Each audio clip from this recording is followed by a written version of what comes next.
Chi Filomeno, nakarma nga ba?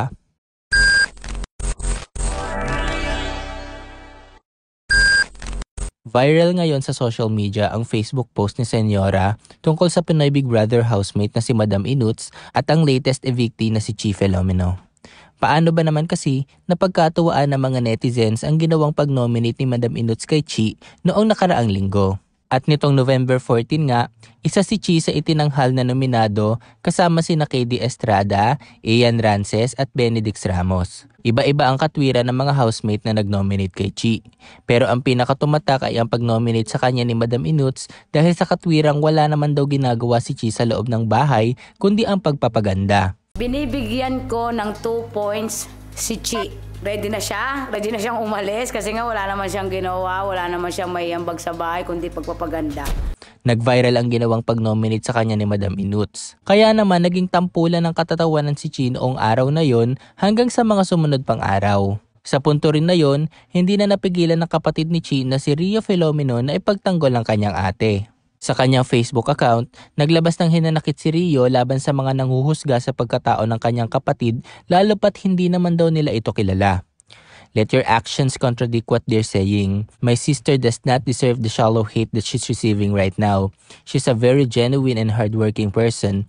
Wala siyang ibang inisip kundi ang kapakanan ng iba. Started being a breadwinner at a very young age and has faced a lot of false accusations but still remained to see the good in them. My sister is still facing cyberbullying, body shaming, and misogyny from nasty people in all different social media platforms with them not knowing who she really is. Cyberbullying just became a trend to them to join in the bandwagon of hating someone. All they have is yung mga false accusations nila and napaka-unfair ng judgment nila. Ang masama din dito, kapwa babae pa nagbabody shame and nag-spread ng misogyny about her. Tila napasama ang post na ito ni Rio dahil kasama nito ay ang video kung saan mapapanood si Chi na gumagawa ng mga weekly tasks sa loob ng bahay ni Kuya. Subalit sa simula ng video, maririnig ang boses ni Madam Inuts. Ready na siyang umalis kasi nga wala naman siyang ginawa, wala naman siyang maiambag sa bahay kundi pagpapaganda. Para sa ilan, lumalabas na si Madam Inuts ang sinisisi ni Rio at ng mga fans ni Chi kung bakit siya na-nominate sa PBB at naging dahilan ng kanyang pagka-evict. Kaagad namang ipinagtanggol ng mga fans ni Madam Inuts ang kanilang idolo. Narito ang ilan sa mga comments sa post ni Rio.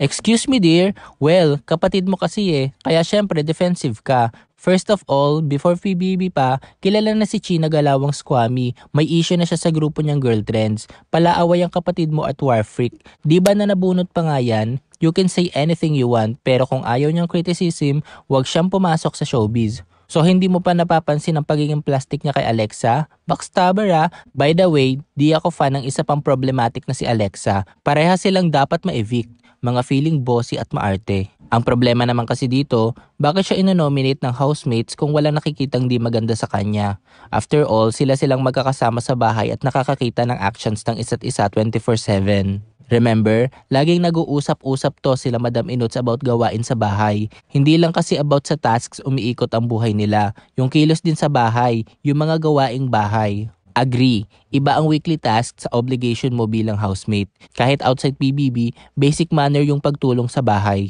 Syempre task yan, kailangan nilang gumalaw lahat. Pero yung gawaing bahay, yun ang point ni Madam Inuts. Bakit mas magaling pa kayo kaysa sa kasama niya sa bahay? Char! Pino-point out lang naman ni Madam Inuts is about sa chores. Hindi naman niya sinabing pangit si Chi or something. Try to understand what she said. Baka sakaling maintindihan mo. Chi is your sister, we get it. Pero sila ang mga kasama sa bahay. So sila ang nakakaalam what they are all doing, ano ang ambag nila or whatsoever. I'm not her basher, I even follow her on Instagram. But girl, yung post mo parang sinasabi na isa sa mga marites si Madam Inuts. Don't get me wrong. True. Sabi niya sa Twitter, nire-respect daw niya opinion ng ibang housemates pero may ganito. Di lang naman si Madam Inuts ang nag-vote dyan pero yun lang talaga pinupunto. Dami pa sinasabi Bibi Ichi. What Madam Inuts meant siguro sa walang may ambag sa bahay is about house chores. Tumutulong and may ambag naman talaga si Chi pagdating sa task. Kasi task yan But sa gawaing bahay, di ko pa siya nakikita maglinis o magdilig man lang sa may pool area. Nagluluto siya, pagkain niya lang. Naguhugas siya, plate niya lang din. Sineryoso mo naman, PBB is a game. Sa tingin nyo ni Madam, so be it. Need nilang mag-opinion dahil it's a part of a game. Just be open-minded na lang. It's challenge every individual sa bahay ni Kuya. Tsaka iba sa totoong buhay at iba din sa bahay ni Kuya. Just saying lang naman. She deserves the world. The outside world. Ang pinag-uusapan ay yung ganap sa bahay ni Kuya, hindi yung ganap niya sa outside world. Walang pagbabody shaming na sinabi si Madam Inuts. Sa ngayon, mas nakakasama niya yan sa loob kaya sila mismong nakakaalam ng ganap niya sa bahay. Huwag magpakanega, nagpapakatotoo lang si Madam Inuts sa observation niya kay Chi. Huwag palalain ang issue, and it's a reality show though. May kanya-kanya silang reason kung paano i-nominate ang bawat isa. Just saying, huwag tayong tanga. Kung sasali ka sa ganyan, dapat handa siya sa kahit anong sabihin ng mga tao. If she's not ready, then she may leave the house. Yung sinasabihan yung squammy at lumalabas na yung baho ni Madam Inuts, manood kayo ng PBB, tutukan nyo ng maigi. Kung walang Madam Inuts sa bahay ni Kuya, dugyot ng tingnan ng bahay. Napakalinis si Madam Inuts sa bahay. At ito pa, magkaiba ang task sa household chores. Natural sa task, kikilos ka talaga, alangan di ka kumilos. Sa household chores, wala lang yung ibang housemate. Kaya pag nagpa-prank ka sila, kayo pagalit. Huwag man lait ng tao kung walang kalait-lait sa'yo. Maganda talaga si Chi. Oo, kaya nga nasabi ni Inuts yun eh. Pero makasama sa bahay? Ewan ko sila magkakasama sa loob ng bahay ni Kuya eh. Hayaan nyo yung mga housemate ang mag-nominate. I-vote ng save o evict kung karapat dapat ba talaga. Ano pa't ginawa ang PBB kung di natin kayang tumanggap ng side at opinion ng ibang housemates? Hindi naman yan basta-basta magsasalita dahil kahit paano, may pinag-aralan naman yang si Madam. Siya ang nakakasama, siya ang nakakaalam. Matik naman kasi basta task, gagawa ka talaga. Sino ba namang hindi ma-alarma, diba? Maaga kang lalabas kung ganun. Not an avid fan of Madam Norchi. Ang nandyan sa video ay puro weekly tasks. Ano na lang purpose niya sa pagpasok ng bahay ni Kuya kung hindi siya makikiko-operate sa weekly tasks? At isa pa, si Madam Inuts was pertaining to household chores. Baka nasanay lang talaga si Chi na walang gawaing bahay, kaya ni paglilinis sa bahay ni Kuya ay hindi niya magawa. BBE Chi, never siyang gumawa ng household chores. Oo, sige sa mga tasks nakikita naman na kahit paano may ginagawa siya, pero hindi lang naman puro tasks ang labanan dito. Dapat magpakita din siya na gumagawa siya ng gawaing bahay. I bet isa siya sa mga pinag-uusapan na marumi sa banyo. Nakakahiya, bagay nga silang magsama ni Kyle na burara naman sa mga gamit niya. Si Francine Diaz na mismo ang nagsabi na yung mga gamit ni Kyle ingatan niya dahil nawawala sa lock and taping nila before. Anyway, since si Chi naman ang issue dito, dapat na talaga siyang lumabas ng bahay dahil sa ginagawa niyang pagbabakod at pagbuntot kay Kyle.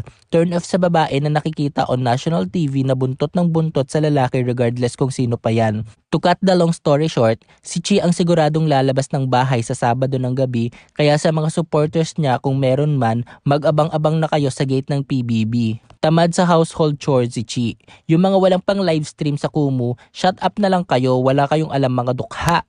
Don't hate Madam Inuts. Ang pinopoint out lang niya doon is about household chores. Remember that hindi lahat ng ipinapalabas sa TV at Kumu nakikita ng lahat. Kaya lang naman maraming galit kay Madam ngayon kasi sa audio na ginamit sa video na ito. Sana be open-minded bro kasi nasa loob sila ng teleserye ng totoong buhay. Di lahat ng gusto mo or ng madla mangyayari. If you don't like to hear negative comments by many, then tell your ate na don't be an open book at huwag sumali sa mga reality show. Other thing, why blaming Madam Inuts hindi lang naman siya ang nag-nominate kay Chi. Just thinking.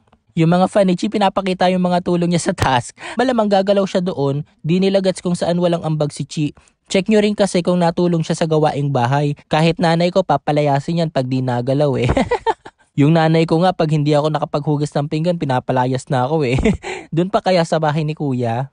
Hindi naman kasalanan ni Madam Inuts kung naba siya ng mga tao. Sinabi lang naman ni Madam Inuts yung nakikita niya. Alam nga naman sabihin niya, binibigyan niya ng 2 points si Chi kasi wala lang, secret niya, ganon. Tungaw din eh. Rio Filomeno natagpo ang sabog. Ha? Kung magaling yung comprehension nyo, may intindihan nyo na pinuri pa nga ni Madam Inuts si Chi. Sinabihan niya ng maganda. Parang converge ang sagot ng kuya niya. Pagsapit ng eviction night, inakala ng mga taga-suporta ni Chi na ligtas na ang idol nila. Subalit bago isara ng PBB ang botohan, biglang may isang Kumu user na nagbagsak ng 2.4 million diamonds para i-evict si Chi. At dahil dito, nabaliktad ang resulta. Si Chi ang naging ikatlong evictee ng bahay ni Kuya. Bagamat maraming nagrereklamo sa sistemang ito ng PBB, mas marami pa rin ang piniling pagkatuwaan ng paglabas na ito ni Chi. Sa ngayon ay umabot na sa mahigit 100,000 ang nakuhang reaction ng post ni Senyora tungkol sa pagkaligwak ni Chi. At karamihan sa mga nag-react ay puro natatawa sa nangyari sa kanya. Well, siguro ay nararamdaman na ni Chi ngayon ang naramdaman noon ni Heaven Peralejo nang hinusgahan ito ng maraming tao. Matatandaan na noong March 9, sabay-sabay na nag-publish ng mga makahulugang tweets sina Chi at Richie Rivero, pati na rin ang cast ng Bagong Umaga na sina Barbie Imperial at Tony Labrusca matapos pumutok ang balitang naghiwalay na sina Kiko Estrada at Devon Ceron dahil kay Heaven. Hinala ng mga netizens para kay Heaven ang kanilang mga tweets. Nagmistulan nga raw na enabler ng bullying ang grupo nila dahilan upang husgahan at pagkatuwaan ng mga netizens ang pagkatao ni Heaven kahit na wala namang lumabas na ebidensya na siya talaga ang sanhi ng breakup ni Kiko at Devon. Ngayong hindi na mainit si Heaven sa mata ng mga tao, si Chi naman ngayon ang pinagdidiskitahan ng mga netizens. Danas na danas ni Chi ang panguhusgang dinanas ni Heaven. Nakarma nga kaya si Chi? Pag-usapan na natin yan sa comment section. I-like at i-share mo na rin ang video na ito para mapanood pa ng mas marami nating mga kapamilya. Mag-subscribe ka na rin sa aming YouTube channel at huwag mo kalimutang pindutin ang notification bell upang hindi ka mahuli sa mga latest kapamilya updates. Salamat!